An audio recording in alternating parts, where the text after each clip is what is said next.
The National Convention of the ruling All Progressive Congress APC, slated for March 26, will hold as planned. In a dramatic turn of events, leaders of the ruling All Progressive Congress APC may have agreed to keep Yobe State Governor Maimala Buni as interim chairman of the party's caretaker Extraordinary Convention Planning Committee, CECPC, while the Niger State Governor, Sonny Bello, functions as the de facto chairman, though in acting capacity, while Buni remains away. Under the new arrangement, Buni officially remains the interim CECP chair, as he was never legally removed in the first place, and since he transmitted a letter to Bello to act in his absence, that automatically confers his powers on Bello. And Bello will continue his acting role, which by implication means he will be carrying out the day-to-day running of the party.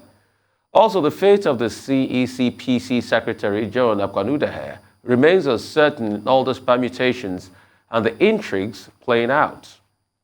A lot to talk about. The drama continues, Tundu. Well, yes, but for me, the real, cause of stress was the change in dates and the change in personnel. It was really quite dizzying to try and follow that. So there's more clarity now. We know that March 26th is a go for the National Convention of the APC. But with regards to the change in personnel, yes, I think INEC's letter last week really threw a spanner in the works. INEC reminded APC of Article 1 of the INEC guidelines, saying that the letter informing INEC of the NEC meeting must be signed by chairman and secretary.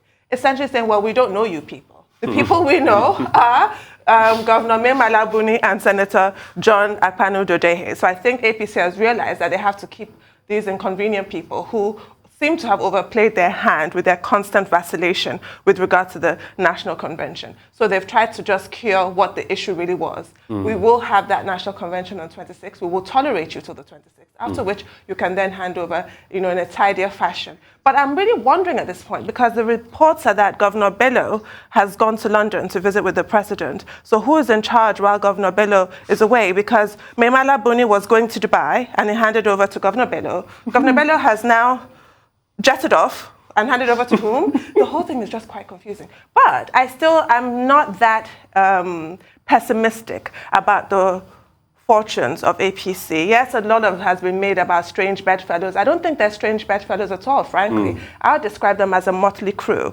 poorly organized, diverse group of people. But not strange bedfellows at all, because politicians have always wanted one thing in this country: power. So whatever is going to attract you to one another is going to be about power. It's not going to be about ideology. We don't have that yet. And even in climes that do have that, look at the Democrats, look at their infighting. Look at the Tory government. As far as I'm concerned, the Conservatives are both the government and the opposition, because it's actually the Tory backbenchers that give Boris Johnson hell. What Keir Starmer does not do, they do. And they have been in existence since the 1800s. So I guess this is par for the course where political parties are. Real quickly, I think the bloc of the Yahoo governors have won this fight. Like I said, there were two blocks, those that wanted Buni, those that didn't want Buni. There are reports by sources that says these groups went to the president over the weekend and they talked to the president, they prevailed on the president. They made him see reasons to the fact that, we might not have done things very well, by kicking Buni out. So there are also sources that are saying that Buni might likely come back. And the bunch of the Yahoo governors, they seem to have had their way. But the question is, how will this snowball going forward to the future of the party? Because after this arrangement, no matter what happens, it is clear that there's a division in the APC. The group of the Yahoo governors, which some people have officially revealed to us last week, because in a certain statement by somebody, he actually named names. So we presume that those were the Yahoo governors. And some senators too were mentioned in there. And the other faction of the 19 governors that said, Buni was trying to scuttle the convention and the likes and all of that. So in this fight, in this season film, I would say 1-0. The Yahoo governors are winning. Let's see how this pans out going up to the convention, after the convention, and the primaries. But I can tell you the battle has just begun in the APC. Well, I don't think we still have time, but if we have time, what is established now is that one, Buni was not properly removed. Yes. The NEC that appointed him, the National Executive Committee of the party, is the highest decision-making body. And he would also need to be given 7 days' notice before he could be removed. Now, what has been re-established now is that the party is duty-bound to follow due procedure. And to that extent, it's also important that Maimala Buni, before he traveled, had written a letter transmitting, appointing or transferring his position to the governor of Niger State, Bello, in acting capacity. And what we have seen is that Governor Sani Bello himself has adjusted accordingly. So Buni is still in charge. Okay, that's what's been established. Now, 2, the confusion that erupted in the course of this, it's not surprising that the president, as leader of the party, has stepped in to say, well, maybe a mistake was made. So Buni continues. While he's away, Bello continues in that capacity. Governor Bello was going to arrange a NEC meeting. Now, INEC has reminded them that, look, the appropriate person that can do that is the chairman of the CECPC and not any other person. So there won't be that coup against Buni between now and the convention. It's also been established that the notice was properly given to INEC. So that fear that was expressed initially that maybe the March 26th convention will not hold has been set aside. But what is clear is that, look, there are many forces within the APC. And all of this is about 2023, people trying to seize the structure of the party, either with regard to the chairman of the party or who organizes the convention. The standard excuse that they will give will be that, well, this is in the nature of politics. But I hope that other political parties will be watching closely what is happening in the APC, because it's not only in big political parties that you have issues. Even in smaller political parties, you can have internal democracy issues. So we just hope that INEC will remain vigilant, and INEC will continue to remind everyone of what the guidelines say and what the act, the Electoral Act, which people are still trying to familiarize themselves with, says. Well, we'll take a short break now.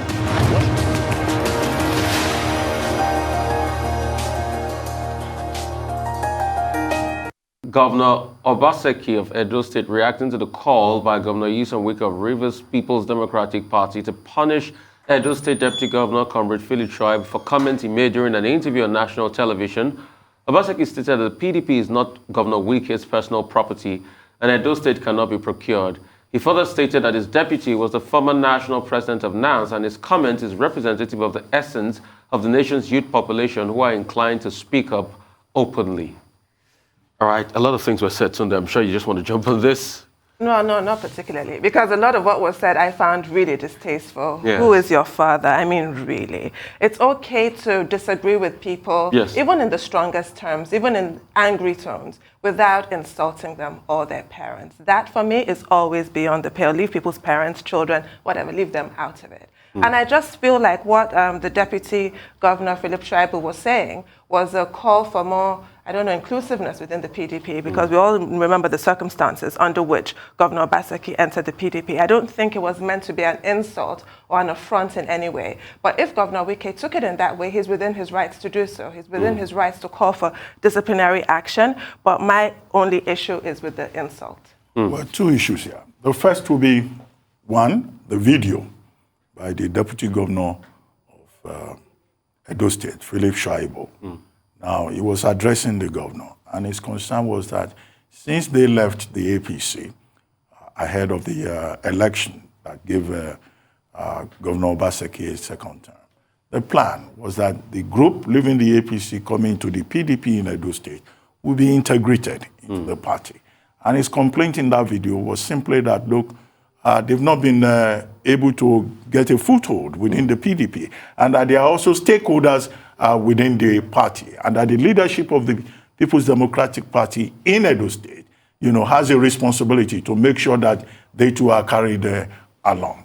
And he made a statement in another contest that, look, there is an alternative to the PDP, okay, which is true. There are 18 political parties. Certainly there are alternatives. I think, Governor Wike then took umbrage at this.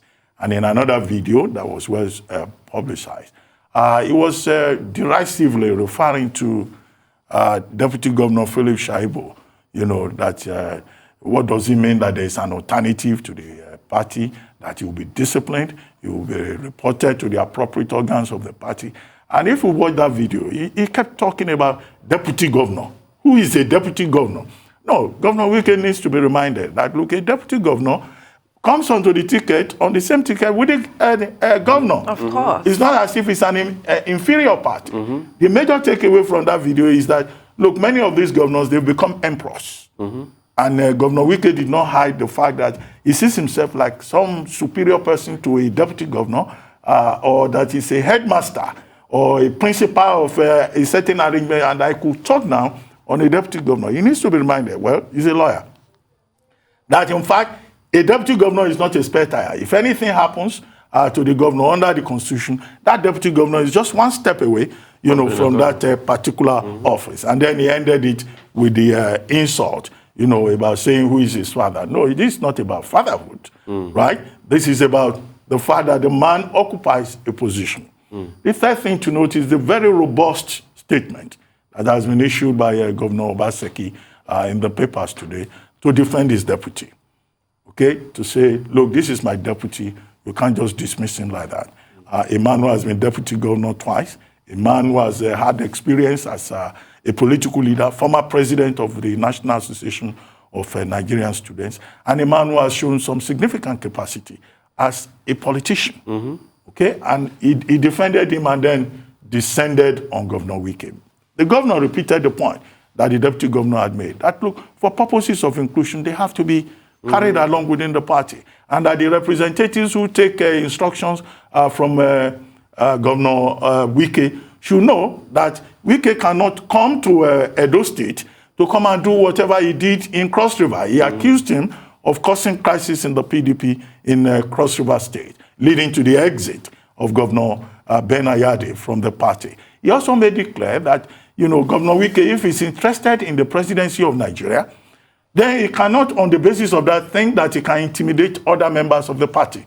Because, as he put it, he says they are all equal stakeholders. And that Governor Wike trying to act as if he's more important than everybody in the PDP, is unacceptable.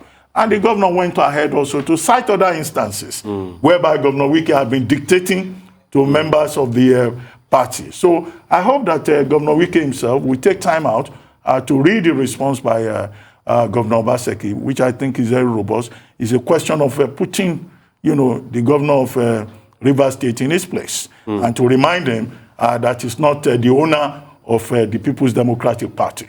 I think he needs to be reminded that he's not the owner of the People's Democratic Party. Neither is he the owner of Rivers State. Neither is he the owner of anywhere in Nigeria. This is the same Governor Wike that abused the traditional ruler, called him Usman Danfodio in a derisive term because he had a squabble with him.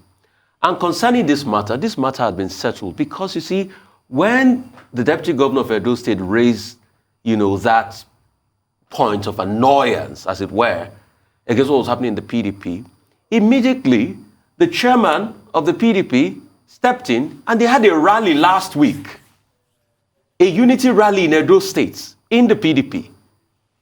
So is it that Governor Wike doesn't even respect whatever his party chairman does? So if his party chairman can go all the way 2 days after to Edo State, have a unity rally, bring everybody together, then Governor Wike doesn't even respect his own party chairman to the extent that he'll now come out and say all sorts of things and be asking a full-grown man in his 50s, who is his father? What level of insult is that? What is this country becoming? What kind of politicians do we even have? And these are the people we call leaders? Governor Wike should please remember that children are watching. That's all on the news headline. We'll take a short break. When we return, we'll have Rotus, Michael Adesua, Aaron Akejola to give updates on Africa global business COVID-19 support activities across the globe. Stay with us.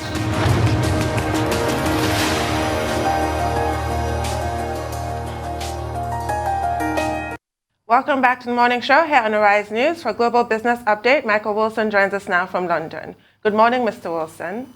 So basically, it's a fairly busy week as far as the Fed's concerned this week. It looks like they will raise interest rates. That's more or less locked in, 0.25%. Some people are saying 0.5%, but I think 0.25%. But more interesting, of course, never mind the fact that it's pretty well a safe bet that they will be raising interest rates. It's really how quickly they say that they're going to do it. do something similar for the rest of the year. That's what the interest is. Also, we're going to see whether Russia manages to pay one of its sovereign debt payments this week. Again, that'll say a lot about what's actually going on in the economy there. The Dow fell 2% last week. Surprised it's not more, actually. But it's going to be fairly volatile as the situation develops. Although we are hearing that there may be constructive talks between Ukraine and Russia, markets are not actually putting a great deal of hope in those. An energy boss is saying in the United States, he's called Toby Rice, and he runs the US largest gas producer, EQT. What he's actually saying is that the United States could actually fill the gap with Russia's gas, but not until 2030, but it could be working towards that. The Ukraine crisis, this continues, the US continuing to warn China against helping Russia. Some of that chat over the weekend has been saying that that's what's been going on. China has denied it, but then again, so there could be more trade sanctions between the United States and China. As far as the UK is concerned, Marks and Spencer's and ASOS are amongst a number of brands actually offering jobs to Ukraine refugees. It's about 45 companies altogether. I've just quoted a couple of the ones that you probably know and the ones that are probably quite big. As far as the UK is concerned, Bank of England, yes, will announce its latest policy decision on Wednesday into Thursday. Thursday noon is the traditional time for that. No question that they will follow what the FOMC does and hike rates by about 0.25%. There is more talk of, now we're going to get a statement from the Chancellor about the economy at the middle of the week, and an ex-senior official, Sir Charlie Bean, who used to work for the Office of Budget Responsibility and also knows the Bank of England very well, has actually said that they could get away without raising national insurance. Put it off for a year, no problem about borrowing at these kind of levels. It's not what the Chancellor said. He's looking forward, Rishi Sunak's looking to this to replace some of the borrowing that's actually taken place. But Charlie Bean, well, he's entitled to his point of view. Oil prices down very, very slightly, about 2% this morning. Of course, they've been very volatile. They're looking at some slightly more optimistic words coming out of the discussions, if they do take place, between the Ukraine and Russia. But mainly, of course, as well, because if China is heading towards a sort of lockdown and a standstill, less oil will be used. But longer term, people are now investors are very seriously looking at energy-dependent industries and airlines in particular, and crossing those off their lists. That is the global view this morning. And thanks for the outlook for the week. But I would like to go back to what Toby Rice of EQT said. Is the challenge just to ramp up supply? Does the U.S. have the capacity, the facilities, the export facilities to be able to replace Russia, particularly in terms of supply in Europe? And what is the guarantee that ship producers also increasing supply, can be certain about demand? Because it's not just about supply. Yeah, indeed. Well, I mean, my thought when I read the story was, well, he would say that, wouldn't he? Being as how he's in charge of the world's, or the United States' largest natural gas producer. It's possible. I think that I pointed it out because it's important that we have that in the menu. But the fact of the matter is that loads of new alliances are taking place, and even if there were successful peace talks between Russia and Ukraine, the expectation is that both these countries would be effectively out of commission for quite some time. So, and again, just a reminder that Mr. Rice is saying this probably wouldn't happen until 2030. So these are gradual kind of changes. It's impossible to say. Theoretically, it could be replaced, no doubt, but it's a really question of when and how and whatever else turns up there. As far as demand's concerned, well, it may be reduces slightly demand. That's what the oil price is telling us this morning. But as anything can happen, these days there could be volatility. The oil price could be, different tomorrow, could be higher, could be lower. So it's very, very difficult to predict, and very, very difficult to predict demand as well, particularly with economies slowing. I do feel the jury's still out on these sort of big pictures right now. What are your thoughts on fracking? Obviously, there are pros and there are cons, but I didn't ever think I'd see the day in 2022 when fracking will be back on the menu. We're now looking at a revival because of what's happened in Ukraine. What's your take, especially with all the net zero, renewable energy, the massively polluting effects of fracking, the carcinogenic gases that apparently are released? Is it really worth it, considering fracking now?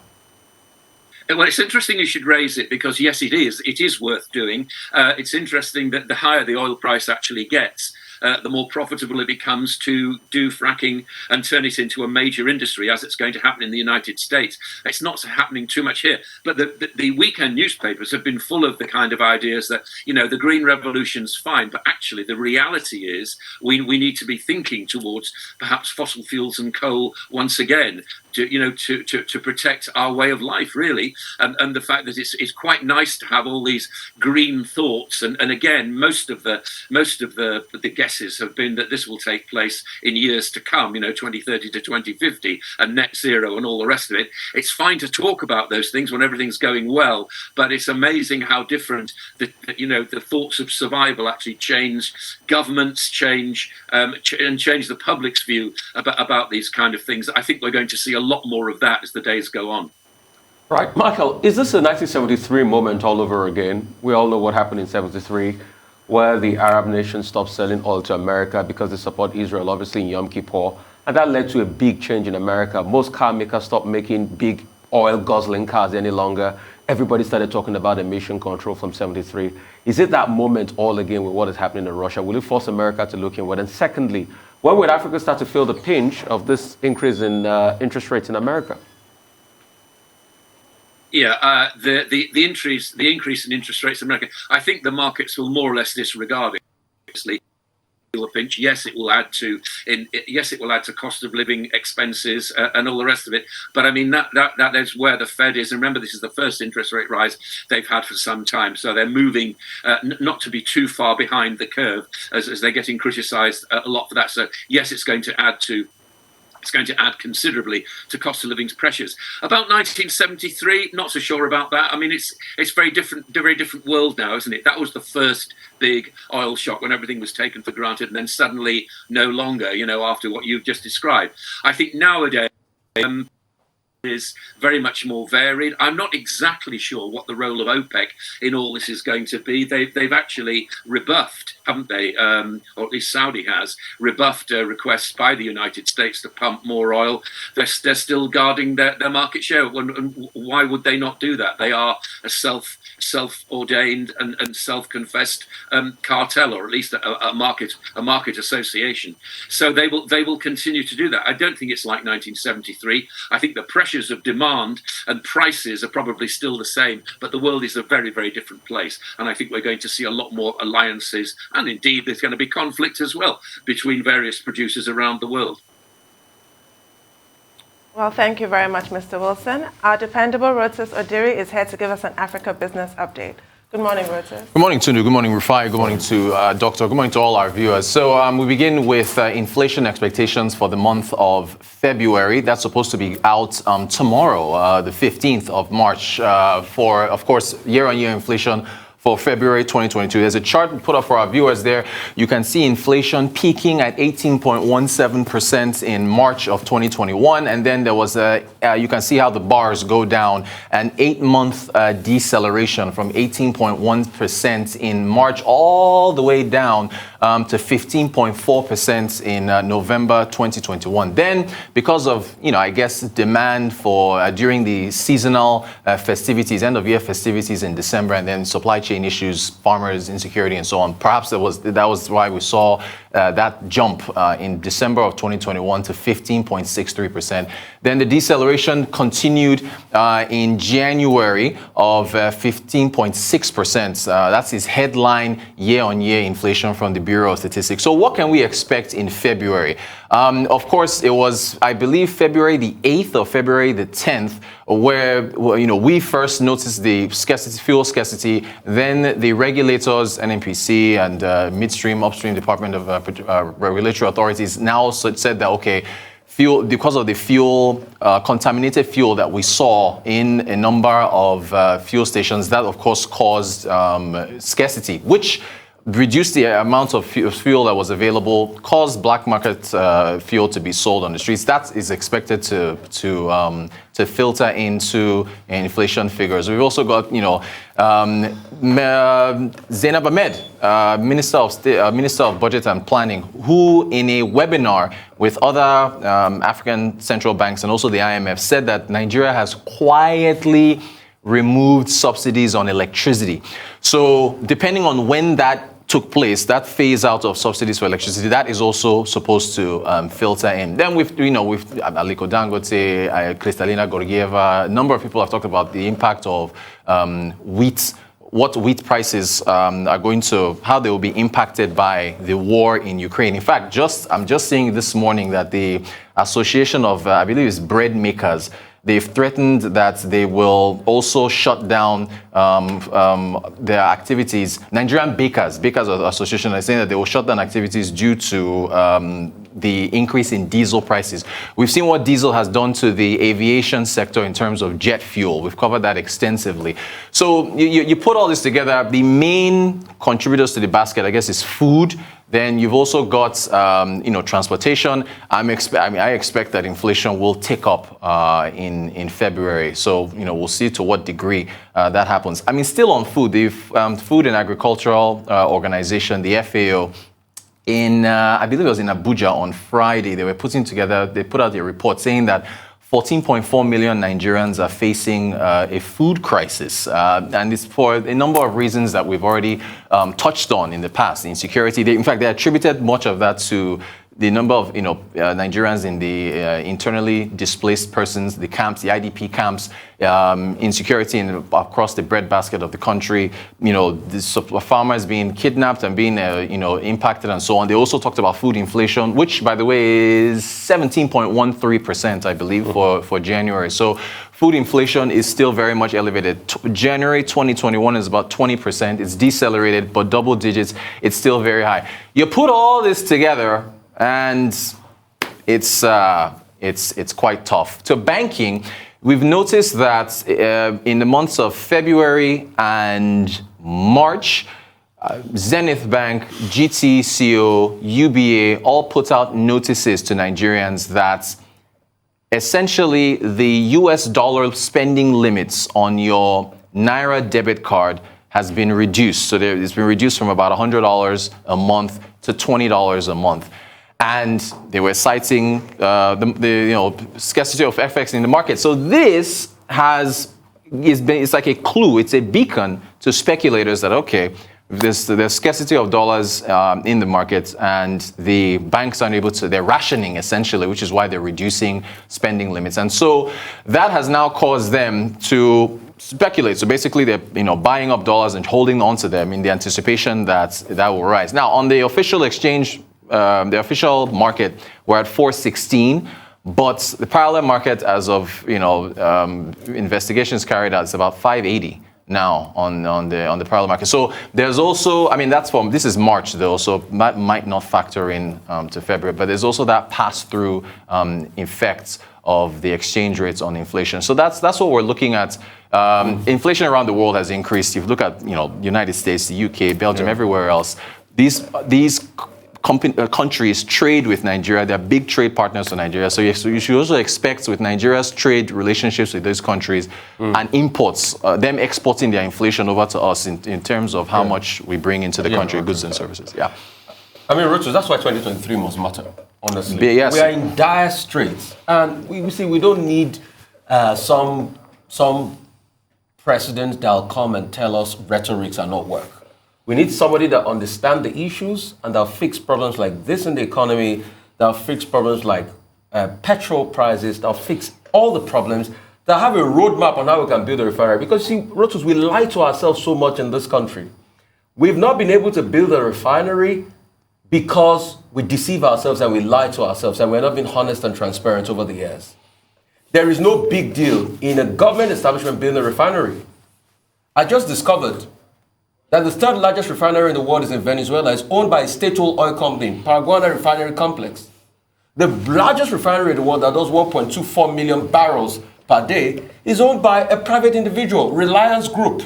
Jagama in India, 1.24 million barrels. So we've just lied to ourselves all these years that, we can't build it, NNPC can't run refinery, government doesn't have a role in business. Lies. Let's fix our problems. Let's be honest with ourselves. Let's build refineries to be able to cushion the effects of all of this.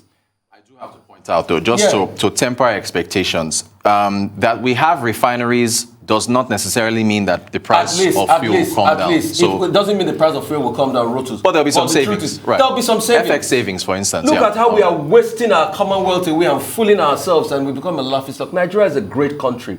2023 must matter. We must have a person that has a roadmap to solve all this problem once and for all.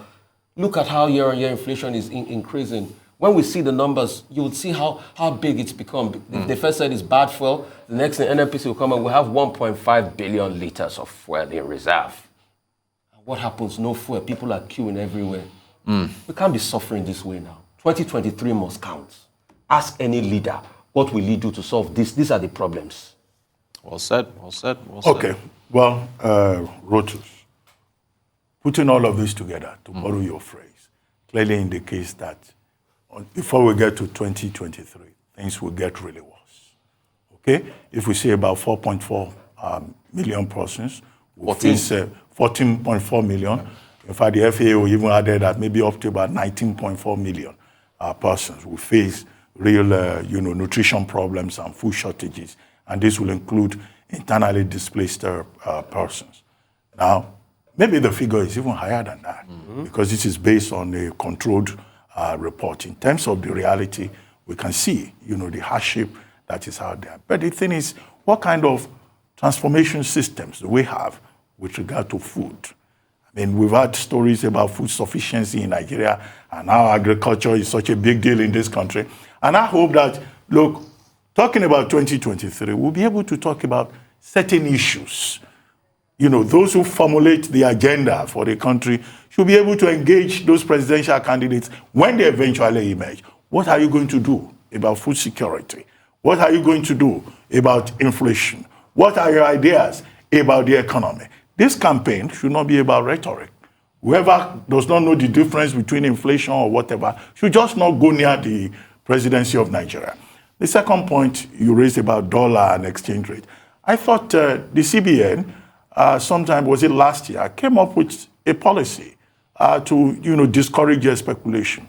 What happened to that policy? Are you invariably saying that policy has failed? And then finally, what's your projection for headline inflation? Will it be 16? Will it be 17? Will it be Europe? Well, so Don't go higher than that. I know, right? So I try to avoid putting a specific number to it. But I mean, you might see a 30, 40 basis points rise. So we're at 15.6. So maybe we go to 15.9. I'm not sure if we can touch 16. But then look, you've seen all the triggers. So I'll put it out there. I think we might see maybe 20, 30 basis point increase. So, 15.7, 15 point, maybe topping out at 15.9. The central bank has put in incentives to try to get the naira for dollar. They also announced this new RT200 incentives for non-oil producers to put funds into the I&E window. Those they're working. The exchange rates the official exchange rates is at 416. However, I mean, I know the parallel market is not recognized, but it's at 580. And if the banks are putting out notices and telling you that your naira US dollar purchases are going to be reduced from $100 a month to $20, they're telling you essentially they're not able to access that, which is what is prompting speculators to say, okay, well, maybe that means that we can hold this, and that's why you're seeing that on the parallel market. Well, I always want a silver lining, and you have provided me with nothing this morning. I'm so sorry, Tundu. And I still don't understand why we have different exchange rates. If nobody can explain it to me like you would a 5-year-old, I don't think anybody understands why either. That's what I'm saying. They don't understand it either. It's unacceptable. Thank you so much. Thank you.